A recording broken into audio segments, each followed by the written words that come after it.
Selamat datang. Hari ini kita akan membahas tentang teknik pengintegralan.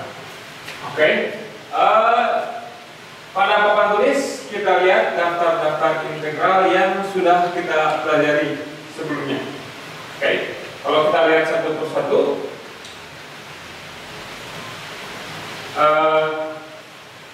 kita kurang lebih sudah pernah melihat hal ini. Tapi mungkin Anda bertanya-tanya bagaimana saya harus menghafalkan 10 dari ini pun tidak saya tuliskan semua yang ada di buku ya. Oke, jadi kelihatannya ini terlalu banyak untuk kita ingat. Bagaimana caranya kita menangani integral yang sekian banyak ini tanpa kita harus menghafalkannya satu persatu. Ingat bahwa kalau kita punya pernyataan bahwa integral fx dx sama dengan f besar x sama c, ini artinya f besar ini merupakan anti turunan dari f kecil, atau dengan kata lain turunan dari f besar ini adalah f kecil. Oke. Jadi contohnya misalkan turunan dari KO itu adalah K. Itu kita kan sudah tahu semua. Turunan dari f pangkat U adalah f pangkat U. Turunan dari cos adalah sin. Turunan dari, ini kayaknya kebalik, integral dari sin adalah min cos, dan integral dari cos adalah sin karena turunan dari sin adalah cosinus.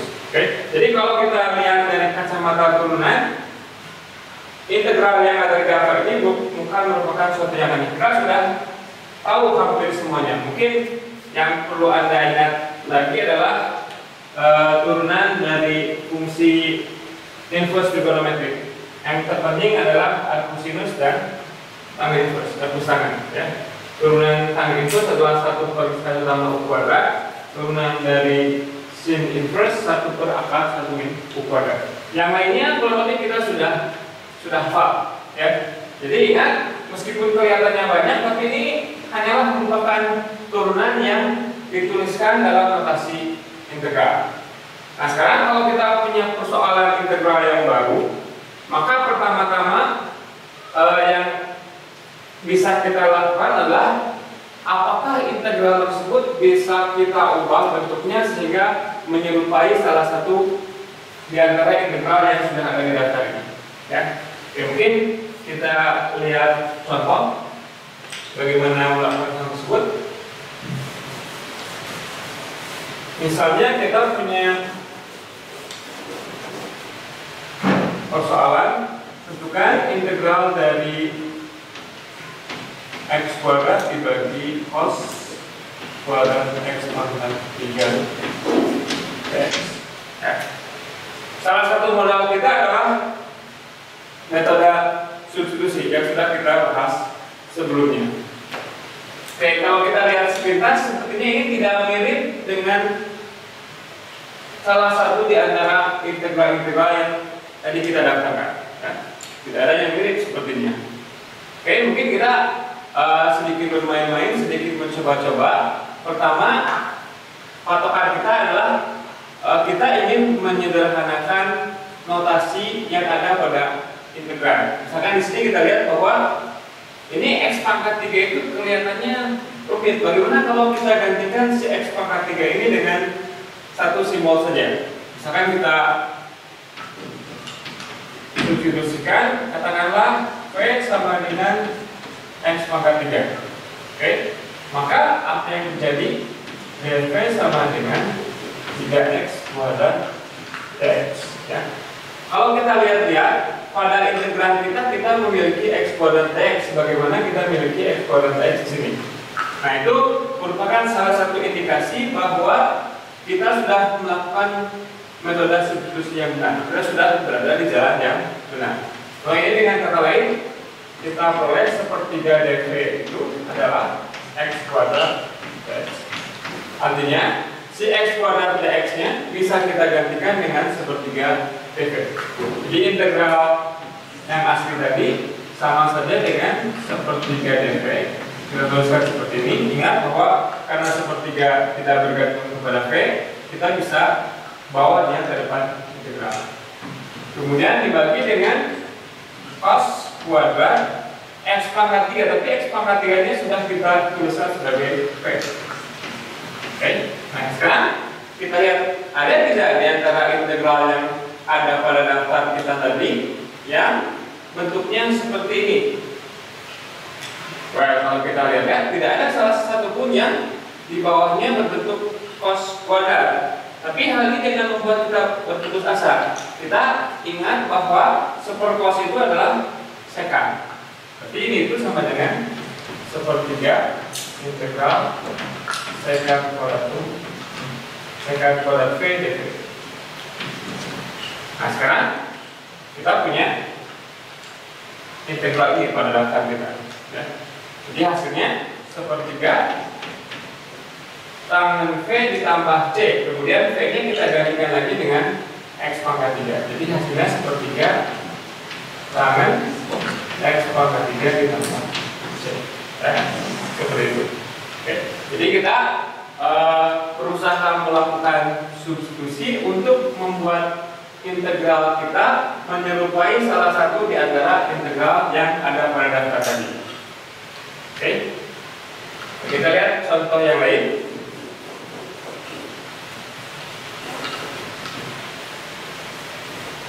Misalnya hitung integral 1 per katakanlah 9 ditambah X kuadrat dx. Oke. Jika kita banding-bandingkan dengan daftar integral yang tadi, yang agak mirip dengan integral ini itu adalah integral yang ini, yang nomor 10. 1 per 1 tambah U kuadrat du. Ya. Perbedaannya apa? Di sini 9, di sini 1. Ya. Sekarang bagaimana kita memodifikasi integral ini supaya si 9 ini jadi 1? Apa yang bisa kita lakukan terhadap pembilang dan penyebut supaya si angka 9-nya jadi 1? Jadi kita bisa membagi masing-masing pembilang dan penyebut dengan 9. Dan pembagian tersebut tidak mengubah nilai integral secara keseluruhan. Jadi kalau kita bagi, ini sama saja dengan integral 1 per ini 1 dibagi 9, jadi 1 per 9. 9 dibagi 9 1. X kuadrat dibagi 9 adalah X kuadrat per 9. Tapi kita bisa tuliskan si X kuadrat per 9 itu sebagai X per 3 kuadrat. Oke. Mengapa kita lakukan seperti itu? Karena sekarang yang bertindak menyerupai si U di sini adalah X per 3. Nah, ini mengindikasikan kepada kita untuk melakukan substitusi U sama dengan X per 3. Oke, kita coba.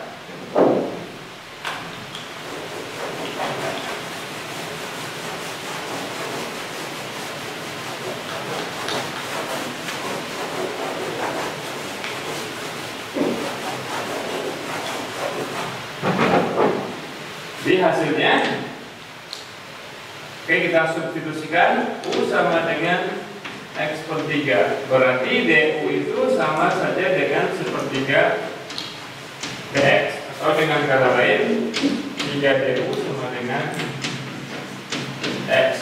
Tapi si dx bisa kita gantikan dengan 3DU. Kita peroleh 1/9. dx nya berubah menjadi 3DU. Kemudian yang bagian bawahnya 1 ditambah X per 3 nya sekarang berubah jadi U. Tambah U kuadrat. Nah, sekarang ini si 3/9 yang ini 1/3 bisa kita bawa ke depan integral. 1/3 1 per 1 tambah U kuadrat du. Nah sekarang ini merupakan bentuk yang sudah kita kenal tadi. Dan kita tahu bahwa integralnya adalah tangan inverse U. Ini hasilnya 1/3 tangan inverse U ditambah C. Kita kembalikan lagi U nya kepada X per 3. Ini hasil akhirnya sepertiga tan inverse X per 3 ditambah C. Oke. Nah sekarang kita akan coba membuktikan rumus yang lebih mudah dari ini yang meliputi soal ini ya. Jadi kita ingin menghitung integral yang bentuknya mirip seperti itu tapi lebih umum. Di sini kita gantikan dengan A kuadrat. Nah. Oke, mungkin Anda bisa pause dulu videonya, kemudian Anda coba lakukan metode yang serupa dengan ini, dan Anda tentukan berapa nilai dari integral ini. Oke, silakan di pause dulu sebelum kita lihat hasilnya bersama-sama.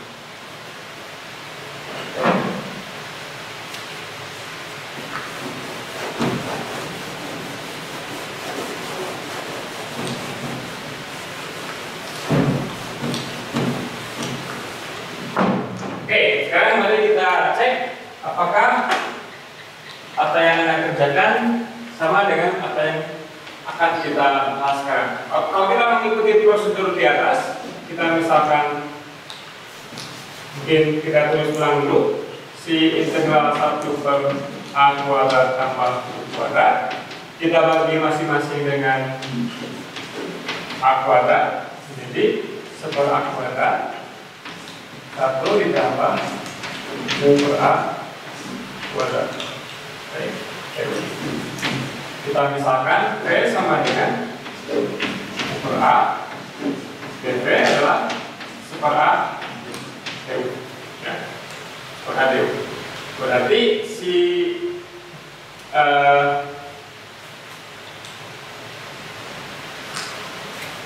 maaf ini du di sini. Jadi 1 per A du-nya bisa kita gantikan dengan dV atau du sama dengan A dV.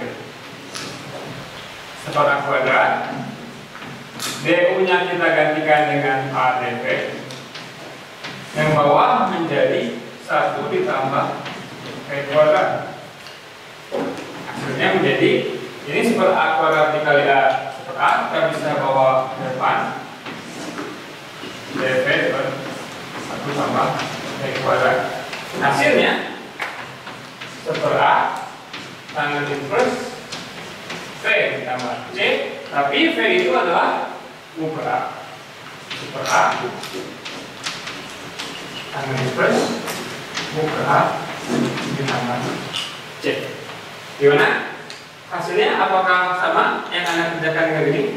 Oke, saya yakin kalau Anda mengikuti prosedur yang tadi di sini, Anda juga akan mendapatkan hasil yang sama. Ya. Oke, kita lihat contoh berikutnya.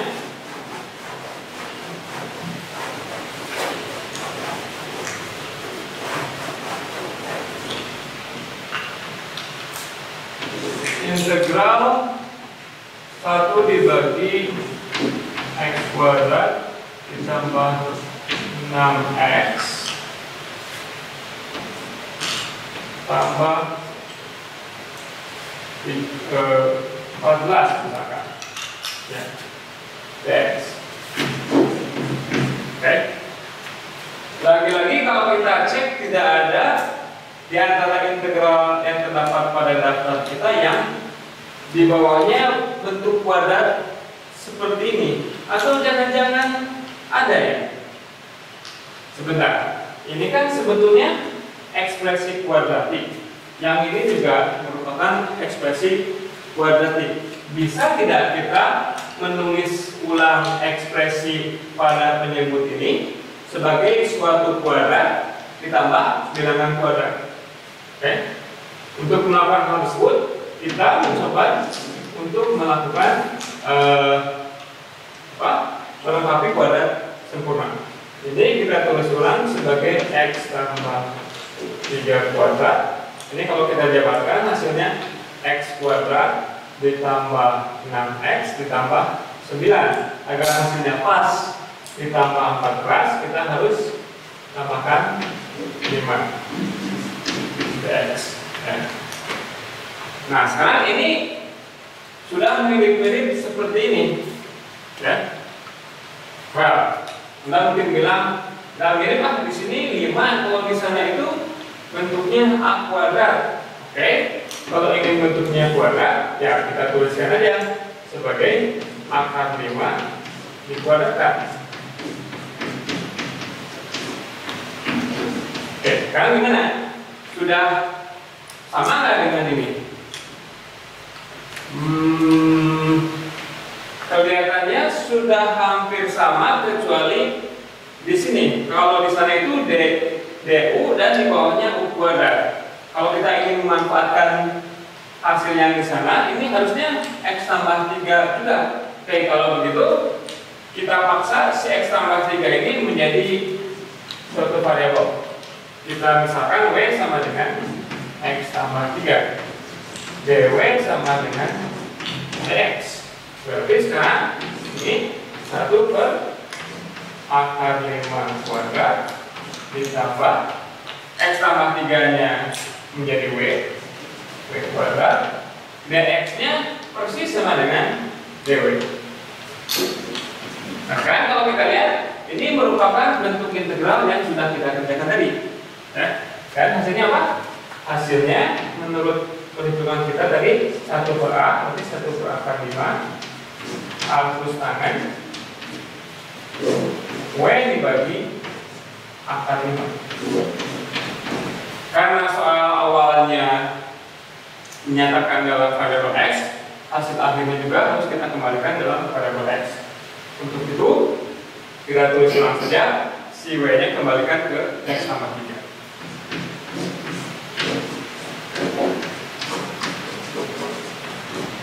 X tambah 3 dibagi akar 5.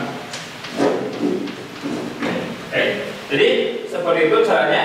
Kita lakukan substitusi, kita modifikasi integralnya supaya dia menyerupai integral yang sudah kita ketahui sebelumnya. Tentu saja agar Anda mahir dalam melakukan hal tersebut, Anda harus banyak berlatih. Ya. Kalau Anda lihat di textbook, ada banyak sekali soal-soal latihan, atau Anda juga bisa memanfaatkan soal-soal latihan pada soal tutorial. Oke. Untuk sementara itu dulu. Berikutnya nanti kita akan lanjutkan dengan teknik pengintegralan, bagaimana kita mengintegralkan integral yang mempunyai bentuk-bentuk trigonometri. Oke, terima kasih atas perhatiannya.